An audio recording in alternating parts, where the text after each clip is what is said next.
demandé de parler d'une personne que j'aime, que je connais, parce que je l'ai étudié beaucoup et je l'ai prié tous les jours. Ma dévotion à la Très Sainte Vierge date depuis ma tendre enfance. Je me souviens encore comment ma mère nous parlait de sa mère à elle, qu'elle considérait comme une sainte parce que c'était la grande amie du chapelet. Et ma mère vivait tout près de l'église, dans la Beauce, à Saint-Honoré-de-Chênelet. Il y avait une rue à traverser, un petit parc, et c'était le presbytère. Puis devant le presbytère, il y avait une grande galerie où les prêtres, à cette époque, ils étaient deux, récitaient souvent leur bréviaire ou leur chapelet. Et le souvenir d'un moment, c'est ceci, c'est que quand les enfants jouaient autour de la maison, la grand-mère disait tout simplement, les petits-enfants, ne faites pas de bruit, les prêtres sont en prière. Alors ça m'avait impressionné, là, tout jeune. Ne faites pas de bruit, les prêtres sont en prière. Eh bien, j'ai appris à dire du chapelet par ma mère. On n'a jamais prié puis dire la prière en famille parce que je considère un petit peu que ma famille était un peu une famille monoparentale. J'ai perdu mon père, j'avais 3 ans et demi. J'avais un petit frère qui avait 4 ans et demi, puis une petite sœur qui avait 2 ans et demi. Sur 12 enfants que ma mère avait eus, elle en a perdu 9, et sur les 9, une à 6 ans, toutes les autres dans la première année de leur naissance ou le premier mois. Alors ma mère aussi, dans la même année, elle a perdu 2 de ses enfants, un de 6 ans, l'autre d'1 mois environ, et mon père, en 1913. Alors ma mère ne pouvait pas être une femme joyeuse. Elle était une femme réfléchie, abandonnée, puis une femme qui était très, très sage et qui ne parlait pas beaucoup si on ne l'interrogeait pas. Et ma mère était une priante, mais elle ne nous a jamais fait prier avec elle, mais elle nous a fait prier toute seule. Et je me souviens, quand j'étais tout petit, là, mes petits frères et mes petites sœurs étaient morts parce qu'ils étaient ce qu'on appelait des bébés bleus. Ils étouffaient, manque d'oxygène. Et ma mère me rappelait que moi, j'ai été protégé parce qu'à un certain moment, j'avais à peu près quelques mois seulement. Mon père était hôtelier, l'hôtel n'avait pas été liquidé parce que mon père était encore vivant. Et puis, elle est arrivée dans la chambre où j'étais couché sur le lit, puis j'étais tout bleu. Alors, elle est partie, puis elle s'est dit, celui-ci aussi va mourir. Il y avait une petite servante, puis elle aussi était originaire de Saint-Gervais. Elle m'a fait pratiquer la respiration bouche à bouche pendant qu'on a pu aller chercher le médecin. Le médecin a réussi à me redonner la vie. Mais j'étais un enfant très frêle et puis toujours exposé à mourir parce que j'ai eu le dessus de la tête là, ouvert. Il y a juste une membrane là, qui recouvre le cerveau, puis elle était très mince, puis toujours très souple.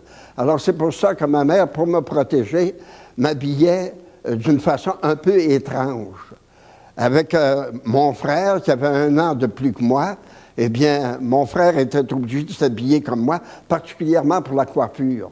Alors l'hiver, ma mère nous avait fait des chapeaux, des casques qui ressemblaient un peu aux casques des policiers à cette époque-là. Alors on était à la risée à peu près de tout le monde, mais pourquoi? Parce que maman ne voulait pas que j'aie des coups sur la tête, parce que j'aurais pas été capable de les supporter. Pour la protection de la Sainte Vierge, ma mère avait pris cette habitude de sa mère aussi, que dès qu'elle pouvait se lever après sa grossesse, après son accouchement, elle allait à l'église avec l'enfant, le déposait sur l'autel de la Vierge, même s'il avait déjà été baptisé, puis consacré par le curé, une consécration donnée par le curé. Il fallait qu'elle l'offre à la Sainte Vierge. Et je me souviens qu'un beau-frère, un de mes oncles, par alliance, avait dit à maman, parce qu'un de ses bébés était mort presque au retour de l'église, avec le jeu que tu fais là, tu vas toutes les perdre. Maman, ça a été une peine de sa vie, ça. Non, ça, On a été élevé avec cela. Et puis, on a vécu longtemps, quand nous étions très jeunes, à Québec, parce qu'on a déménagé, on a quitté le comté de Bellechasse, où je suis venu au monde, pour s'en aller à Québec. À Québec, ma mère avait assez d'instruction, parce que c'était une institutrice, et puis nous étions amis avec le député de l'époque, qui lui aurait donné une position au gouvernement, comme secrétaire ou autre. Ma mère, cependant, était trop timide, puis je crois qu'elle avait trop de peine, trop de chagrin, puis elle cherchait à s'isoler plutôt que de se mêler avec des compagnes de travail où elle aurait pu raconter encore sa vie, parce qu'elle n'avait, quand on déménageait à Québec, à peu près 36 ou 37 ans, au plus. Alors ça a été la vie de ma mère, une femme solitaire qui nous a fait prier. Puis on est déménagé à Saint-Sauveur, puis du côté sud de Saint-Sauveur, dans une partie qui est devenue une autre paroisse quand j'avais 15 ans, en 1925, Notre-Dame-de-Grâce. Et nous étions entre deux chapelles. L'église de Notre-Dame-de-Grâce, l'église de Notre-Dame-de-Lourdes, ça, c'était dans trois ou quatre coins de rue différents, pas plus. Et puis, alors, on a été élevés dans cette ambiance-là. Puis, maman nous a habitués, très jeunes, à aller à la messe. Alors, c'était les Oblats qui desservaient la chapelle de Notre-Dame-de-Lourdes. Puis, les Oblats, avant la messe, avaient toujours l'habitude de nous mettre en prière. Puis, c'était toujours un petit mot de la Sainte Vierge. Et je me souviens là, qu'un jour, j'avais à peu près 7 ou 8 ans, je marchais puis je faisais des grands pas en arrière d'un père Oblat, missionnaire de la baie James, qui venait à certaines saisons rester au presbytère de Saint-Sauveur, puis il venait dire la messe. Alors, j'étais tout petit, puis je faisais des grands pas sur le trottoir pour essayer de marcher dans ses pas. J'étais avec mon frère, qui avait 1 an de plus que moi. Comment tu fais des grands pas comme ça? Bien, j'essaie de marcher dans ses pas. Tout à coup, j'attraperais sa vocation. J'avais 7 ans. Alors, il y avait comme une espèce d'inspiration, là. Alors, la Sainte Vierge, donc, est venue dans ma vie d'une façon graduelle, puis d'une façon normale. Ensuite, nous autres, on avait comme point de repère qu'une femme. C'était notre mère. Puis pour nous, notre mère, c'était une perfection. Elle parlait peu, elle était très douce, disputait jamais, rarement présente parce qu'elle était obligée d'aller travailler. Puis au lieu de travailler dans un bureau comme le député l'avait invité, puis qu'il lui donnait une position, trop timide, elle a travaillé comme femme de journée, à nettoyer des bureaux, puis à laver des planchers, et puis à vivre modestement, puis retirée. Alors, notre point de repère pour la femme, je n'ai jamais entré dans les discussions pour discuter qui était plus parfait, puis qui était supérieur entre l'homme et la femme, parce que j'avais tellement un beau modèle, puis des hommes, on n'en voyait pas. Alors, nous autres, tous les 3 enfants qui restaient, parce que tous les autres sont morts, là, notre point de repère, notre point de référence, c'était maman, parce que nous étions très, très ouverts avec elle. Alors, aimer ma mère m'a aidé à aimer la Sainte Vierge, parce que ça m'a enlevé tous les préjugés qu'il peut y avoir, qui courent dans la société, que la femme était différente de l'homme, mais pas différente d'une façon égale. On cherchait un peu à l'humilier. Je ne suis jamais embarqué dans ça, parce que je ne l'ai jamais cru. Je pense que ça a aidé, ça, ma dévotion à la Vierge. Alors, j'ai commencé comme cela. Puis quand je suis entré chez les Oblats, bien, j'étais heureux. Pour moi, ce n'était pas les Oblats qui m'accueillaient. C'était la Sainte Vierge qui m'amenait chez elle. Parce que les Oblats, je les aimais beaucoup, je les voyais à la paroisse, mais c'était la Sainte... Et c'est un grand apôtre du Sacré-Cœur, le Père Lelièvre, qui a déterminé ma vocation. Puis j'ai jamais douté de ma vocation, moi. Et quand on est arrivé au noviciat, il a fallu des certificats de naissance et certificats de confirmation. Alors là, on s'est aperçu qu'il n'y avait pas de Henri Louis, c'était mon nom, Henri Louis Parent, qui avait reçu la confirmation telle journée à l'église de Saint-Malo à Québec par Monseigneur Paul-Eugène Roy. Alors là, on a cherché parce que j'avais été confirmé le même jour que mon frère et ma sœur. Il y avait un Roland Parent, c'est mon frère, il y avait une Cécile Parent, c'est ma sœur, puis il y avait un Marie Parent, Louis-Marie Parent. Il y avait un Louis-Marie Parent.